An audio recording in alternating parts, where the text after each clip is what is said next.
আসসালামু আলাইকুম ওয়া রাহমাতুল্লাহি ওয়া বারাকাতুহু। সংবাদ পড়ছি আমি, চোখ থাকিতেও অন্ধ, কান করেন সবাই বন্ধ। শুনতি সংবাদ শিরোনাম। আজাইরা কন্টেন্ট করে মৃত্যুর ফাঁদে, নিজ সন্তানকে বিক্রি করে মার্কেট করলেন মা জননী। ইঁদুর বিড়াল মারামারি, সাপ দেয় হাতে তালি। বিয়ে বাড়িতে গোস্ত কম দেওয়ায় মারামারি, ভেঙে গেল বিয়ে। পিরিতের বাজার সস্তা, যুব সমাজকে কড়া হুঁশিয়ারি। শুনলেন সংবাদ শিরোনাম, এবার বিস্তারিত। আজাইরা কন্টেন্ট করে মৃত্যুর ফাঁদে। বাংলাদেশের বিভিন্ন স্থানে দেখা গিয়েছে কিছু কিছু কন্টেন্ট ক্রিয়েটার রয়েছে যারা ভিডিও করেছে অশ্লীল কথাবার্তা, অশ্লীল দেহ বের করে অশ্লীলতা করে তারা ভিডিও তৈরি করেছে, সেজন্য তাদেরকে আইনের আওতায় আনা হয়েছে।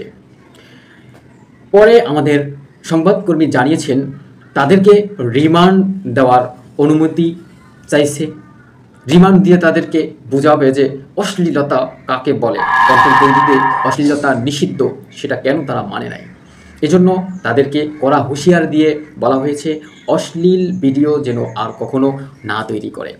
পাশাপাশি বাংলাদেশের যত কন্টেন্ট ক্রিয়েটার রয়েছে তাদেরকে হুঁশিয়ার দিয়ে বলা হয়েছে তারা যেন এই রকমের অশ্লীল ভিডিওতে না জড়ায়, অশ্লীল ভিডিও তৈরিতে যেন না যায়। এজন্য সবাইকে হুঁশিয়ারি দেওয়া হয়েছে। নিঃসন্তানকে বিক্রি করে মার্কেট করলেন মা। বিষয়টি হাস্যকর, একটু হেসে নিন। হাস্যকর জিনিস। বাংলাদেশ বলে কথা, তাই না? বাংলাদেশের ভিতরে এমন একটি সংবাদ শোনা গিয়েছে, এক মা তার মেয়েকে, তার সন্তানকে বিক্রি করে তিনি মার্কেট করেছেন। কী কী কিনেছেন জানেন? মোবাইল কিনেছেন কথা বলার জন্য স্পেশাল, মার্কেট করেছেন আরও, তিনি গহনা কিনেছেন, তিনি নূপুর কিনেছেন, এই সমস্ত মার্কেট করেছেন তার সন্তানকে বিক্রি করে।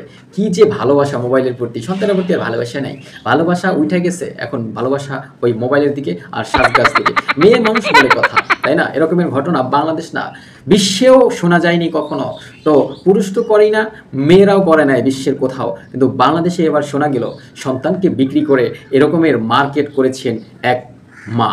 অতএব সবাইকে সতর্ক করে, এটা কিন্তু একটা সকল নারীর জন্য কলঙ্ক ছাড়া আর কিছুই নয়। সকল নারীর জন্য, সকল মায়ের জন্য একটা কলঙ্ক বয়ে আনছে এই নারী। কারণ এমন ঘটনা আসলে কখনোই কেউ মেনে নিবে না, কেউই মানতে রাজি নয়। অতএব সবাই ক্ষোভ প্রকাশ করেছে সেই নারীর প্রতি যে এমনটা করা কখনোই ঠিক হয় নাই। অতএব হুঁশিয়ারি দিয়ে বলা যাচ্ছে সবাইকে এমন ঘটনা যেন ভবিষ্যতে আর কখনো না ঘটে।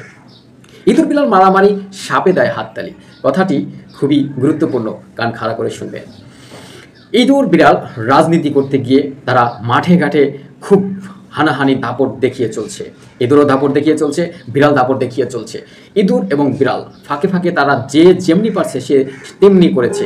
কেউ বলে আমি যাব, তোর জন্য পারছি না।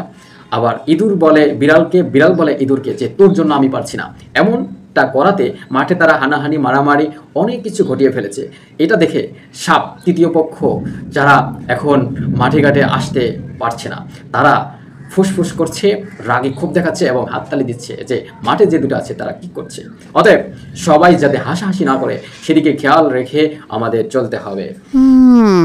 বিয়ে বাড়িতে গোস্ত কম দেওয়ায় মারামারি, ভেঙে গেল বিয়ে। খুবই হাস্যকর এবং দুঃখজনক।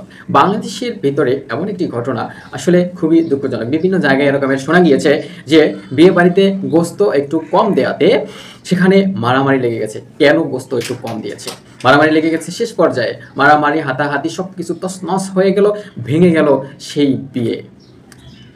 পিরিতের বাজার সস্তা, যুব সমাজকে কড়া হুঁশিয়ারি। বাংলাদেশের ভিতরে বিশ্বের ন্যায়, বিশ্বের যে নষ্ট দেশগুলো রয়েছে যেমন আমেরিকা, সিঙ্গাপুর, দুবাই এবং অন্যান্য রাষ্ট্রগুলোর মতন বাংলাদেশও এখন যেন পতিতালয় হয়ে গিয়েছে।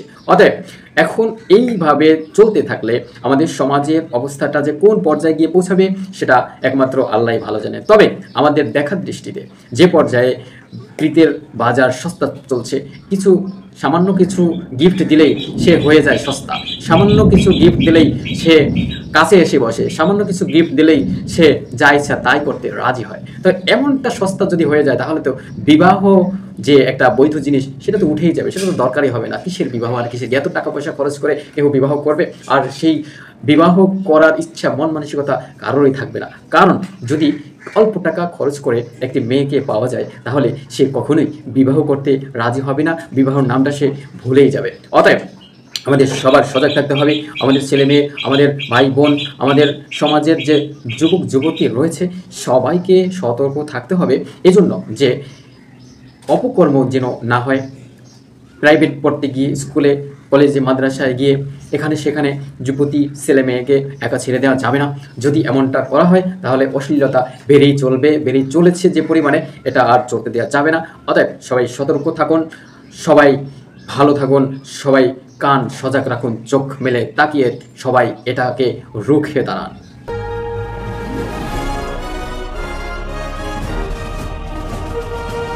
এবার আন্তর্জাতিক সংবাদ। নেতানিয়াহু, দিস ইজ এ হারামজাদা কিং, গাজা ফিলিস্তিন full country and man ending, so Israel is নমরুদ হো গায়া। আবহাওয়া সংবাদ।